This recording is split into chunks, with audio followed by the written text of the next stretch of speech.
Hello, everyone. Happy Monday. It is good to be together again for another nightly devotional.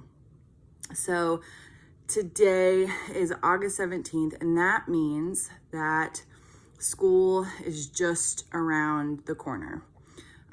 If you haven't already sent your kiddos off to school, you are going to soon. And some of you are doing online schooling. Some of you are doing just full out homeschooling. Some of you are going back to school. And so I just want you to know, first and foremost, whatever way you go back to school and you are schooling your children, just know that I support you and I'm proud of you.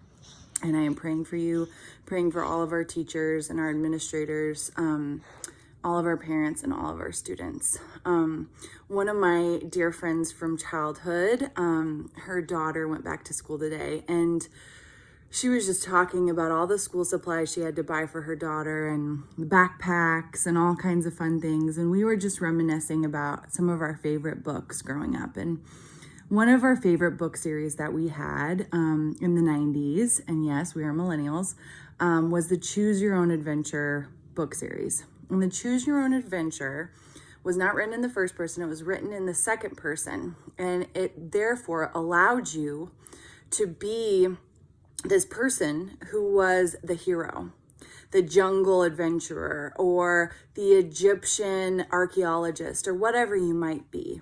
And you got to be the protagonist who was in the story. And every couple of pages in the Choose Your Own Adventure, you got to pick what you would choose, what path, what page. Flip to this page if you chose this. If you want to go here, flip to this page. And there was so much uncertainty because you just didn't know, well, am I going to make a right decision? What am I going to do? Very similar to the conundrum with school, right? Am I going to make the right decision? I don't know. People just have so many options at this point when it comes to everything. How they're going to work, how they're going to church, how they're going to school, everything. So I've been thinking about the Choose Your Own Adventure and how it really does align with how we all feel right now. And it reminds me of the book of Ruth. If you were at outdoor service yesterday, or if you worshiped with us online, you will know that I preached on the book of Job. And the story of Job is in the Old Testament as a part of the wisdom literature. The book of Ruth also is just an incredible, very, very short book, but teaches us a lot of life lessons. And one of the lessons that the book of Ruth teaches is the importance of choosing the path that you know is the right one, knowing that God is going to see you through. The book of Ruth was also filled with a lot of crisis, unexpected events, and uncertainties. So can definitely relate. Ruth was married, and she and her mother-in-law all of a sudden both became widows. Both Naomi and Ruth became widows. Their husbands had died. And I'm going to read the first chapter, part of the first chapter of Ruth, because Naomi gives Ruth an out, essentially. She says, you can choose the easy path, right? Choose your own adventure. Do you want to choose the easy path, the thing that probably makes the most sense, the safest path, right?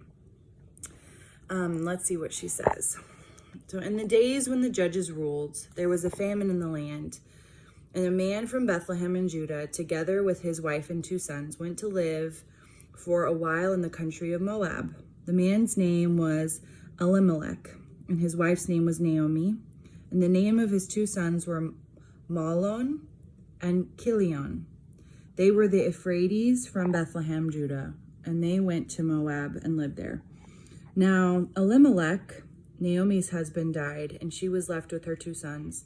They married Moabite women, one named Orpah and the other named Ruth. After they lived there about 10 years, both Mahlon and Chilion also died. So Naomi's sons also died.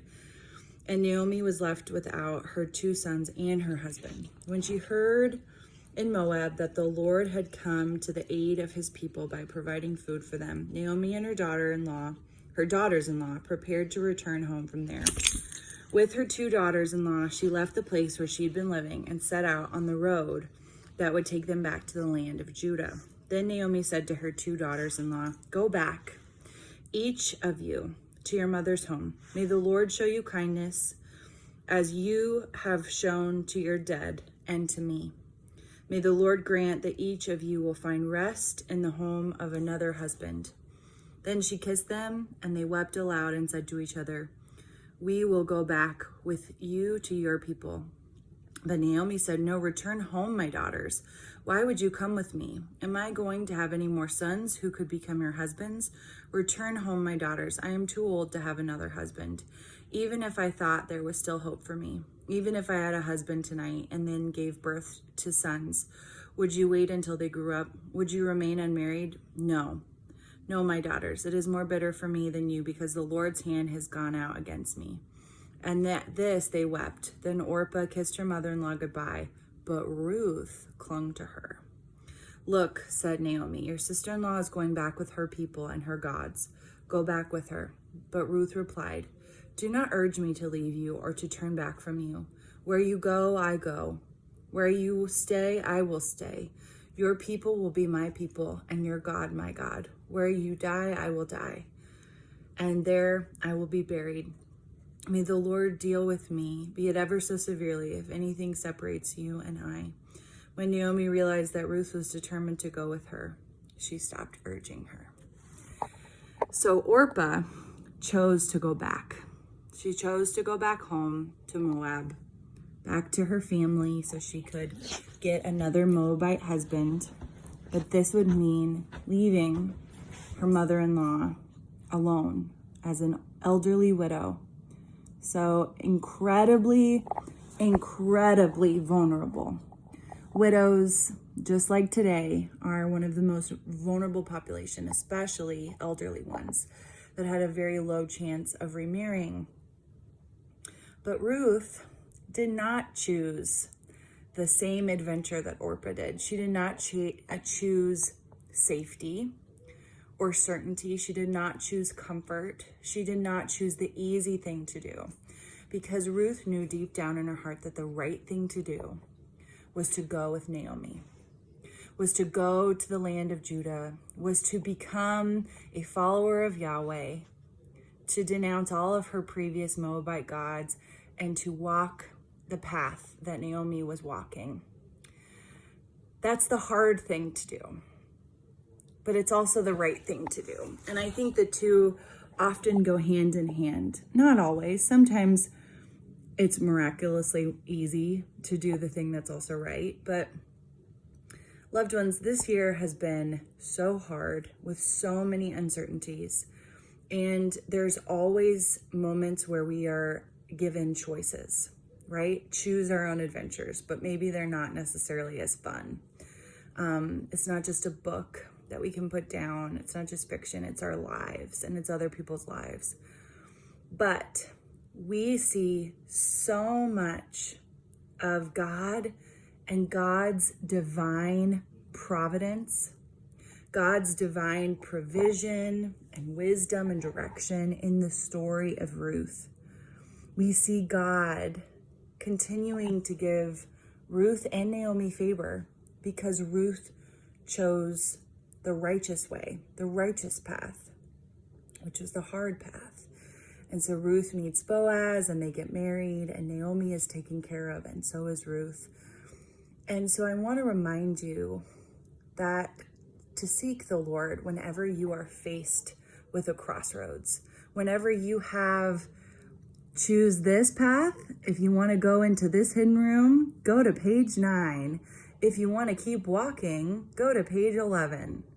Like, yes, you know the person who can help you decide, discern where to go, what to do, what door to open, what path to go down. And you know it's the Holy Spirit. So my encouragement to you, because we all have lots of choices to make, not just now going back to school, but we will have hard decisions to make specifically for the rest of 2020. Hard decisions, hard battles to fight. You will know in your heart the right choice to make. You will know in your heart the right path to journey down. The Holy Spirit will be your guide.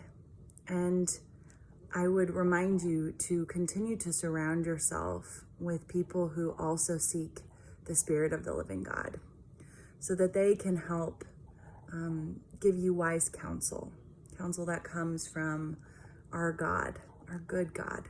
So as you choose your own adventure this August and September, may you remember to choose the righteous path, not necessarily the easy path, that you would choose the way of Jesus, not just the way that's safest and most comfortable, and that you would always decide to do the right thing, even when it's the hardest thing. I love you all so much, and I will see you on Wednesday. Bye.